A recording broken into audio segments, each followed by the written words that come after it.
হরে কৃষ্ণ কৃষ্ণকথা চ্যানেলে সকল ভক্তদের স্বাগত জানাই। বন্ধুরা, আজ আমি শ্রীকৃষ্ণের জীবনবাণী বিশ্বাসে বিলায় বস্তু তর্কে বহুদূর এই বাণীটি আপনাদের সঙ্গে ছোট্ট গল্পের মাধ্যমে শেয়ার করব। ভালো লাগলে অবশ্যই একটা লাইক করবেন আর আপনজনদের সঙ্গে শেয়ার করবেন। বিশ্বাসে মিলায় বস্তু তর্কে বহুদূর। মানুষ নিজের উপর থেকে যদি বিশ্বাস হারিয়ে ফেলে তাহলে তার পতন ঘটতে বাধ্য। তাই যেটা করবার ঠিক করবেন সেটাই করার চেষ্টা করুন। কখনোই নিজের প্রতি বিশ্বাস হারানো উচিত নয়। আমি জানি, আমি পারবো, এই কথাটি সবসময় নিজেকে বলুন, দেখবেন নিজের লক্ষ্যে ঠিক পৌঁছে গেছেন। বন্ধুরা, এই বাণীটি আজ আমি একটি গল্পের মাধ্যমে আপনাদের সঙ্গে শেয়ার করব। এক দেশে দুই অন্ধ ফকির ছিল। একজন ছিল আস্তিক, আরেকজন ছিল নাস্তিক। তারা দুজনেই পথের ধারে ভিক্ষা করতেন।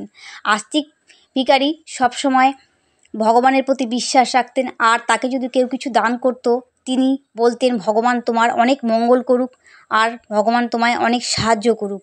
উল্টো দিকে নাস্তিক ফকির সবসময় বাচ্চার প্রশংসা করত। তাকে যদি কেউ কিছু দান করত সে বলতো, বাচ্চা তোমায় অনেক সাহায্য করুক। একদিন ওই দেশের বাচ্চা রাস্তা দিয়ে যাচ্ছিল আর দুই ফকিরের কথা তিনি শুনতে পেলেন। তিনি নাস্তিক ফকিরের কথা শুনে খুব আনন্দ পেলেন এবং মনে মনে সিদ্ধান্ত নিলেন তাকে এমন কিছু দান করবেন যাতে তার আর কোনোদিনও ভিক্ষা করতে না হয়। তাই তিনি প্রাসাদে ফিরে গিয়ে দুটো রুটির মধ্যে নাস্তিক ফকিরের জন্যে কিছু স্বর্ণমুদ্রা পাঠিয়ে দিলেন তার কর্মচারীর হাতে। তিনি নাস্তিক ফকির সেগুলো পেয়ে ভাবলেন যে বাদশা মনে হয় তার প্রশংসায় বেশি খুশি হয়নি, তাই তিনি তাকে কাঁচা রুটি পাঠিয়েছেন। তিনি বাদশার আরও বেশি করে প্রশংসা করার সিদ্ধান্ত নিলেন। তিনি রুটি দুটো না খেয়েই আস্তিক ফকিরকে দান করলেন। আস্তিক ফকির সেগুলো ভগবানের দান মনে করে বাড়িতে নিয়ে গেলেন এবং সেগুলো ছিঁড়ে খাওয়ার সময় দেখলেন তার মধ্যে সোনা স্বর্ণমুদ্রা। তাই তিনি খুব খুশি হলেন এবং ভগবানের প্রতি কৃতজ্ঞতা বোধ জানালেন যে ভগবানই তাকে সাহায্য করেছে।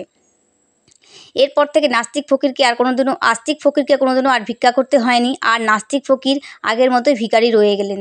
তো বন্ধুরা, ভগবানের প্রতি বিশ্বাস রাখলে ভগবান ঠিক কোনো না কোনোভাবেই সাহায্য অবশ্যই করে। আর ভগবান যাকে সাহায্য করে তাকে সবাই সাহায্য করতে পারে, আর ভগবান যাকে সাহায্য করে না তাকে কেউ কোনোদিনও সাহায্য করতে পারে না। আজ আমরা এই গল্পটার মাধ্যমে এই বিষয়টি পরিষ্কার জানতে পেরে গেলাম যে বিশ্বাসে মিলায় বস্তু তর্কে বহুদূর। বন্ধুরা, আমার এই ছোট্ট গল্পটি যদি আপনাদের ভালো লাগে থাকে তাহলে অবশ্যই একটা লাইক করবেন আর আপনজনদের সঙ্গে শেয়ার করবেন। চ্যানেলটিকে সাবস্ক্রাইব করে বেল আইকন